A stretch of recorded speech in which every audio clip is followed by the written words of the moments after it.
সকলকে আরো একবার স্বাগতম জানাচ্ছি ডটলাইন আইটিতে। আপনাদের সাথে আছি আমি রনি আহমেদ। আমি মূলত একজন ল্যাপটপ টেকনিশিয়ান। আপনারা ল্যাপটপ রিপেয়ারের জন্য আমার সাথে যোগাযোগ করতে পারেন। তো বন্ধুরা, আজকে যে বিষয়টি নিয়ে আলোচনা করব এটা হচ্ছে একটা লিনোভোর X1 কার্বনের একটা সার্কিট। এটার প্রবলেম কি সেটা হচ্ছে আমি আপনাদেরকে যদি বলি, এটা হচ্ছে মূলত নেগেটিভ ডিসপ্লেতে আসলে কোনো লাইট বা কোনো আলো আসতেছে না। এটাই হচ্ছে মূলত এটার প্রবলেম। তো ভিডিওটা আসলে করার মূল উদ্দেশ্য হচ্ছে যে আসলে এইটার সম্বন্ধে আর কি আইডিয়া দেওয়া, জানা যে কোন ভোল্টেজের কারণে আসলে এরকম হতে পারে।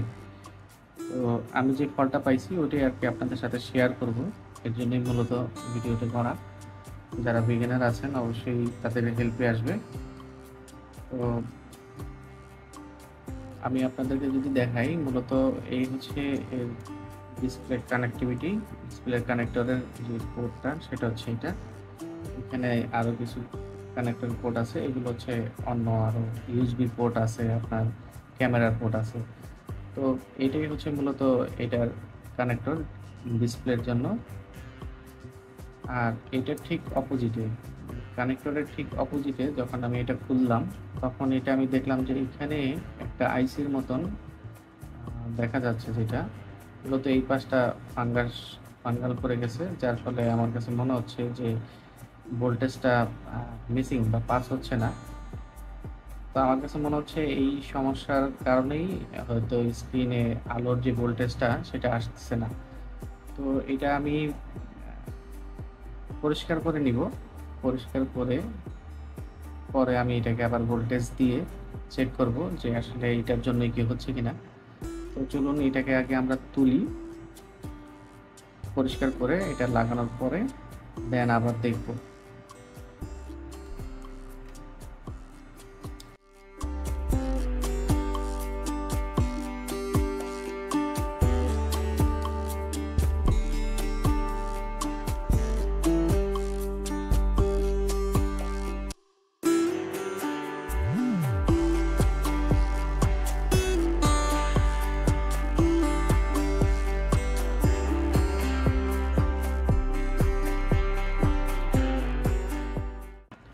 ওকে বন্ধুরা, আমরা এটা মোটামুটি পরিষ্কার করে নিয়েছি।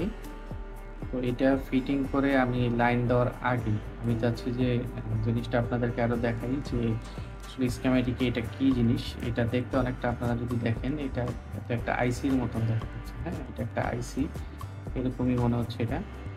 তো আসলে এটা কি সেটা আমরা একটু স্কিমেটিকে যদি দেখি বা স্কিমেটিকে একটু বুঝি। তো আমি আপনাদেরকে একটু স্কিমেটিকে নিয়ে যাই। তো বন্ধুরা, এটাই হচ্ছে মূলত এর স্কিমেটিক। যে আইসিটা এখানে আইসির মতন যেটা দেখা যাচ্ছে, মূলত এইটা হচ্ছে একটা মসফেট। আসলে এখানে হচ্ছে এটার কাজ, এই হচ্ছে এতটুকুর সার্কিট। তো এটা হচ্ছে অ্যাকচুয়ালি একটা মসফেট, এন চ্যানেল মসফেট বলা যায়। কিন্তু এটাতে আপনার নর্মাল যে এন চ্যানেল মসফেট আর এইটা এখানে যে মসফেট ইউজ করা হয়েছে এটার মধ্যে আসলে বেশ কিছু পার্থক্য আছে। যেমন আমাদের নর্মাল মসফেটের মধ্যে ড্রেন, সোর্স, সেক্ষেত্রে আপনার যেই পিনগুলো থাকে আর এখানে পিনগুলোর মধ্যে চেঞ্জেস আছে।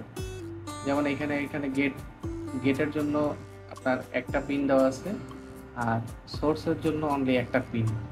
আর যদি আমি ড্রেন বলি, ড্রেনের জন্য আপনার প্রায় 6টা পিন এখানে দেওয়া আছে ড্রেনের জন্য। তো অবশ্যই আপনাকে এটা একটু দেখে তারপরে কাজ করতে হবে। এখানে চাইলে আপনি নর্মাল মসফেট ইউজ করতে পারবেন না এইভাবে, যদি আপনার এটা লজিক না জানা থাকে। তো মূলত এইটা হচ্ছে ভিসিসি 3 ভোল্ট, যেটা পাস করা হয়েছে, যেটা সরাসরি আপনার ডিসপ্লে কানেক্টরে চলে যাবে এবং ডিসপ্লে কানেক্টর থেকে আপনার ডিসপ্লে চলে যাবে। তো এইটা মূলত আপনার আমি নতুন একটা স্ক্রিন লাগাও আর কি চেক করা হয়েছে। মূলত এটা আসলে নতুন স্ক্রিনে যেমন নেগেটিভ ডিসপ্লে আসে, তো মূলত এই কারণেই। তো এখানে আপনার এই ভিসিসি 3 ভোল্ট, এই পাশে আর কি ভিসিসি 3P, এই ভোল্টেজটা মূলত এই পাশে লাগবে। তো এই ভোল্টেজটা পাস না হওয়ার কারণেই মূলত আপনার স্ক্রিনে আলো আসতেছে না। তো চলুন আমরা এবার স্ক্রিনে লাগাই দেখব যে আসলে এটা ভোল্টেজটা পাস করতেছে কিনা।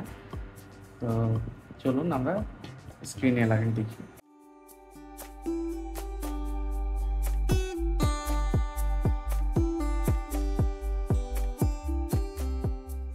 বন্ধুরা, আজকের মতন বিদায় নিতে হচ্ছে। আজকের মতন এই পর্যন্তই। ভিডিওটি ভালো লাগলে অবশ্যই আমার চ্যানেলটিকে সাবস্ক্রাইব করে দিবেন, একটি লাইক দিবেন, আর আপনার মূল্যবান মন্তব্যটি কমেন্টের মাধ্যমে জানাতে পারেন। সবাই ভালো থাকবেন। সকলের সুস্থতা কামনা করে আমি আজকের মতন বিদায় নিচ্ছি।